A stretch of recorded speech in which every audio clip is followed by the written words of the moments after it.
අපේ රටේ මහජන ඡන්දයෙන් තේරීපත් වූ රජයකට එරෙහිව පැවති පළමු ජනතා අරගලය ගැන ඔබ අහලා තියෙනවද? ඒ වගේම ඒ අරගලය ලංකාවේ නිදහසින් පසු ඇතිවෙච්ච පළමු ප්‍රධාන සමාජ අර්බුදය බව ඔබ දන්නවද? මේ අරගලයේ ඉතිහාසගත වෙන්නේ ලංකාවේ පළමු ජනතා සහභාගීත්වය ලද දේශපාලන ක්‍රියාමාර්ගය ලෙසයි. හොඳයි. අපි අද කතා කරන්න යන්නේ මෙන්න මේ අරගලය හෙවත් 1953 හර්තාලය ගැන. පිළිගන්නවා සියලු දෙනාම ටයිම්ලස් ලංකා YouTube channel එකට.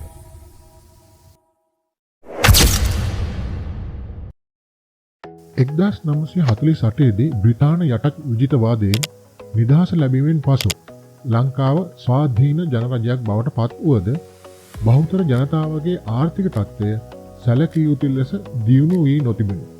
එක්සත් ජාතික පක්ෂ රජය 1952 මැයි මාසයේ පැවති මහමැතිවරණයෙන් අතිමහත් බහුතරයකින් ජයග්‍රහණය කළේ. නමුත් ජයග්‍රහණයෙන් මාස කිහිපයක් ඇතුළත රජය මහජන සුබ සහදන වැඩසටහන් කප්පාදු වීම සහ ජීවන වියදම් වැඩිවීම හේතුවෙන් ජනතාවගේ තියුණු විරෝධයට මුහුණ දුන්නේ. දෙවන ලෝක යුද්ධයෙන් පසු ශ්‍රී ලංකාව සහල් සඳහා රජයේ සහනාධාර ක්‍රමයක් පවත්වාගෙන ගියා. මෙම සහනාධාරය 1952 වන විට රජයේ වියදම් වලින් 20% දක්වා ඉහළ ගොස් තිබුණා. ලෝක වෙළඳ පොලේ සහල් මිල උච්චාවචනයන් මැද්දේ සහල් මිල ස්ථාවරව තබා ගැනීම සඳහා රජය මෙම සහනාධාරය ලබා දුන්නා. 1951 මාර්තු මාසයේදී අගමැති ඩී.එස්. සේනානායකගේ හදිසි මරණයෙන් පස්සේ ඔහුගේ පුත් ඩඩ්ලි සේනානායක අගමැති ධූරයට පත් වුණා. ඒ වගේම එස්.ඩබ්ලිව්.ආර්.ඩි. බණ්ඩාරනායක ආණ්ඩුවෙන් ඉවත් වෙලා ශ්‍රී ලංකා නිදහස් පක්ෂය පිහිටුවා ගත්තා. 1953 ජූලි මාස 23 වන දින මුදල් අමාත්‍ය ජේ.ආර්. ජයවර්ධන විසින් පාර්ලිමේන්තුවට ඉදිරිපත් කළ අයවැය යෝජනාවල සහල් කිලෝග්‍රෑමයක මිල 7.25 සිට 7.75 දක්වා වැඩි කළ යුතු බවට යෝජනා වුණා. මෙය 3 ගුණයක වැඩිවීම.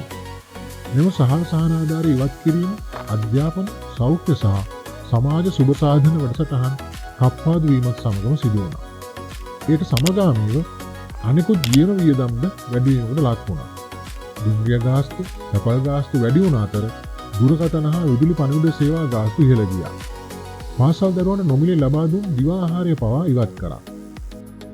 අයවැයෙන් ධනවතුන්ට බදු සහනාධාර සහ වෙනත් දීමන ලබා දෙන අතරම කම්කරු පන්තිය සහ මහජනතාව මත භාරයක් පටවනු ලැබූ බවට චෝදනාවක් එල්ල වුණා. මෙය පන්ති අසමානත්වය තියුණු කරන ලදී. 1952 මැතිවරණයේදී දමිළ වතුකම්කරුවා ඡන්දයෙන් බැහැර කිරීම සහ අනිකුත් මැතිවරණ අක්‍රමිකතාද හර්තාලයේ ඉල්ලීම් වලට ඇතුළත් වුණා. ඒ වගේම ලෝක බැංකුවේ නිර්දේශිත පරිදි ආර්ථික කප්පාදු ප්‍රතිපත්ති ක්‍රියාත්මක කිරීම සඳහා රජය තීරණයක් ගත්තා. මෙය ජනතාවගේ ජීවන තත්ත්වය පහත හෙළීම අරමුණු කරගත් ප්‍රතිපත්ති බවට වාමාංශික පක්ෂ විවේචනයක් එල්ල කළා. හර්තාලය ආරම්භ වීමට පෙර විවිධ ප්‍රදේශවල ක්‍රමිකව ජනතා විරෝධතා ආරම්භ වුණා. ජූලි 18 වෙනිදා යාපනයේ පාර්ලිමේන්තු මන්ත්‍රීවරුන් සමග අයවැයට විරුද්ධව රැස්වීමක් තිබුණා. ජූලි 21 වෙනිදා අම්බලන්ගොඩ හා රන්දොබේ ජනතාව මාර්ග අවහිර කිරීමෙන් විරෝධතාවක් දැක්වුවා. ජූලි අගභාගය වන විට ගාල දිස්ත්‍රික්කයේ විරල බල ප්‍රදේශවල විරෝධතා පැතිර ගියා. හර්තාලය ආරම්භ වීමට පෙර 70,000ක් පමණ මහජන අත්සනක් සහිත පෙත්සමක් රජයට බාර දෙනු ලැබුවා. ජූලි 23 වෙනිදා පාර්ලිමේන්තුව ඉදිරිපිට ගෝල්ෆේස් ක්‍රීඩාංගණයේ විශාල මහජන රැස්වීමක් තිබුණා. විපක්ෂ නායක එස්.ඩබ්ලිව්.ආර්.ඩි. බණ්ඩාරනායක මෙම රැස්වීමට නායකත්වය දුන්නා. ලංකා සම සමාජ පක්ෂය, කොමියුනිස්ට් පක්ෂය සහ වෙනත් වාමාංශික පක්ෂවල නායකයින් රජයේ ප්‍රතිපත්ති වලට විරෝධය දක්වමින් මෙහිදී ජනතාව ඇමතුවා. 50,000කට වැඩි පිරිසක් මෙම රැස්වීමට සහභාගී වූ බව වාර්තා වෙනවා.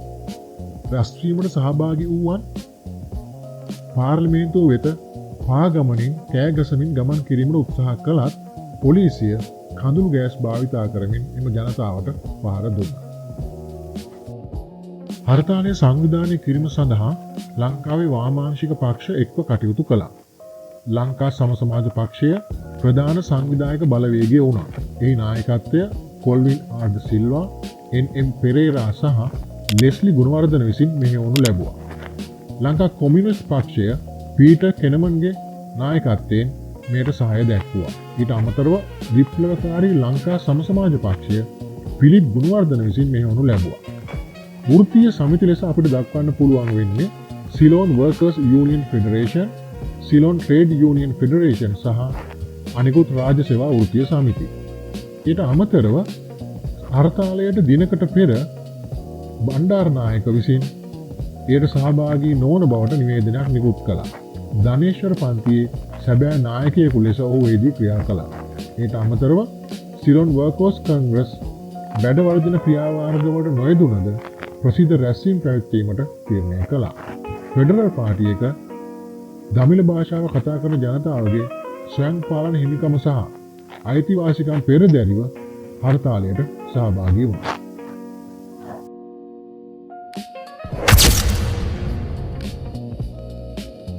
හර්තාලය යනු සාමාන්‍ය වැඩ වර්ජනයකට වඩා පුළුල් සංකල්පයක්.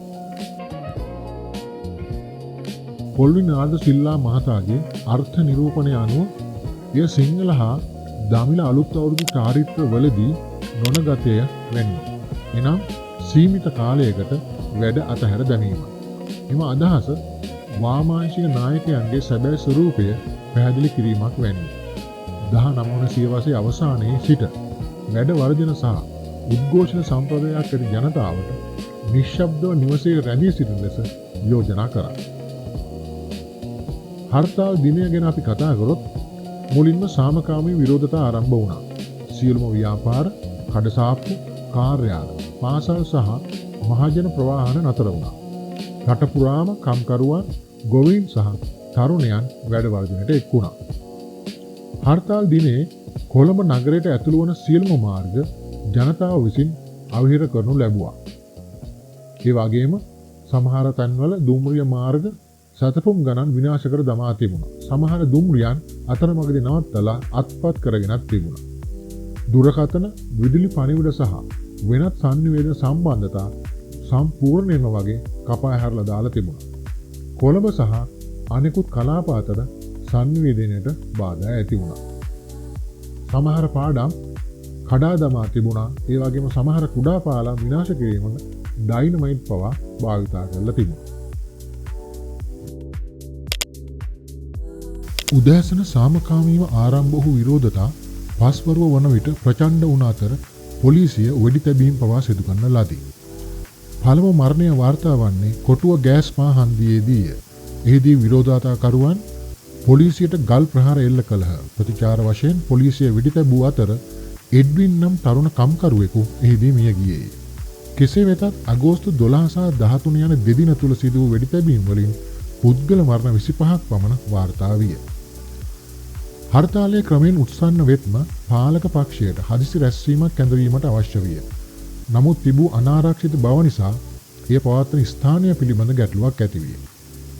මේන් UNP මන්ත්‍රී මණ්ඩලය භීතියට පත් වූ අතර කොළඹ අගනගරයේ අනාරක්ෂිත ස්ථානයක් වූ බැවින් කොළඹ වරායේ නැංගුරම්ලා තිබූ බ්‍රිතාන්‍ය යුද නෞකාවක් වන HMS නිව්ෆවුන්ඩ්ලන්ඩ් නැවේ හදිසි රැස්වීම පැවැත්වුවා. එම රැස්වීමේදී ගත් තීරණ වන්නේ හදිසි නීතිය ප්‍රකාශ කිරීම, හමුදා යෙදවීම සහ දුටු තැන වෙඩි තැබීමේ නියෝග ලබා දීම, වාමාංශික පක්ෂ මර්ධනය කිරීම ආදී කාරණා.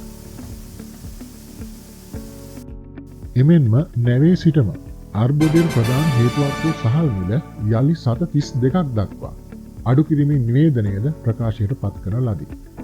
නමුත් සමහර වාර්තාවල මෙම අඩු කිරීම 55ක් ලෙස සඳහන්ව ඇත. කෙසේ වෙතත් ලංකා සමසමාජ පක්ෂය මුලින් පැය 24ක් ලෙස සැලසුම් කරන ලද හර්තාලය පැය 12කට පසු නතර කරන ලෙස නිවේදනය කළේ. මෙය මත බෙහෙදාත්මක තීරණයක් විය. ඔවුන්ගේ නිවේදනය වන්නේ 1953 අගෝස්තු 12 වන දින හර්තාලයක් පැවැත්වීමේ ඉල්ලීමට අනුව ශ්‍රී ලංකාවේ ජනතාව උතුම් ලෙස ක්‍රියා කිරීම ගැන අපි ප්‍රශංසා කරමු.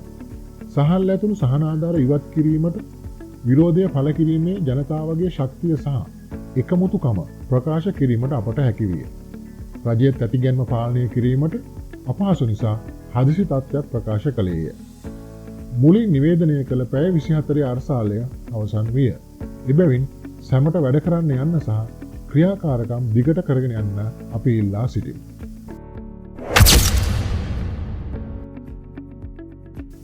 හර්තාලයෙන් ඇතිවෙච්ච ක්ෂණික ප්‍රතිඵල විදියට සහල් මිල අඩු කිරීම, අගමැති ඩඩ්ලි සේනානායකගේ ඉල්ලාස්වීම, ජේ.ආර්. ජයවර්ධන මුදල් අමාත්‍ය ධුරයෙන් ඉවත් කිරීම, කර්නල් ශ්‍රීමත් ජෝන් කොතලාවල අගමැති වීම පෙන්වා දෙන්න පුළුවන්. දිගු කාලීන බලපෑම් විදියට හර්තාලය UNP රජයේ අවසානයේ බවට පත් වුණා. 1956 මැතිවරණයේදී SWRD බණ්ඩාරනායක ප්‍රමුඛ ශ්‍රී ලංකා නිදහස් පක්ෂය සිංහල පමණක් සටන් පාඨය යටතේ UNP පරාජය කළා. ඉන් ගම්‍ය වුණේ 53 හර්තාලයෙන් සැබෑ වාසි ගත්තේ ශ්‍රී ලංකා නිදහස් පක්ෂය බවයි.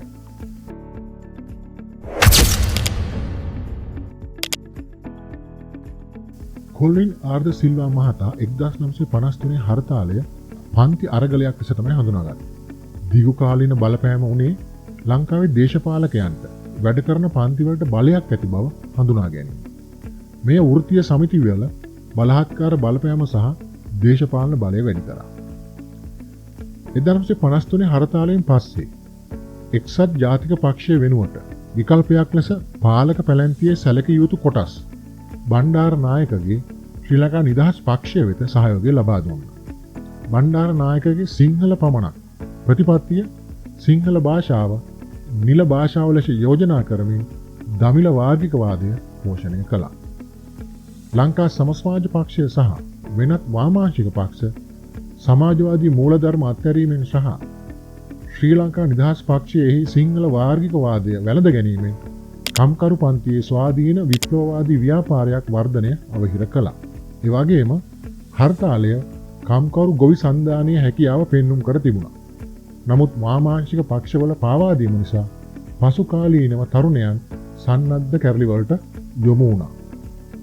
1953 අගෝස්තු 12 සිදු වුණු මහා හර්තාලය ස්වාධීන ලංකාවේ ඉතිහාසයේ අමතක කළ නොහැකි මාතෘකාවක්.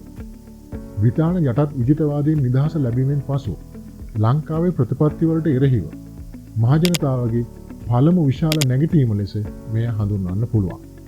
ඒ වගේම 53 හර්තාලය පෙන්눔 කළේ ජනතාව එක්ව පෙනී සිටින විට ඇති බලයයි. නමුත් සැබෑ විප්ලවවාදී නායකත්වයක් නොමැති විට එම බලය අහිමි විය ආකාරයද පෙන්눔 කළේ.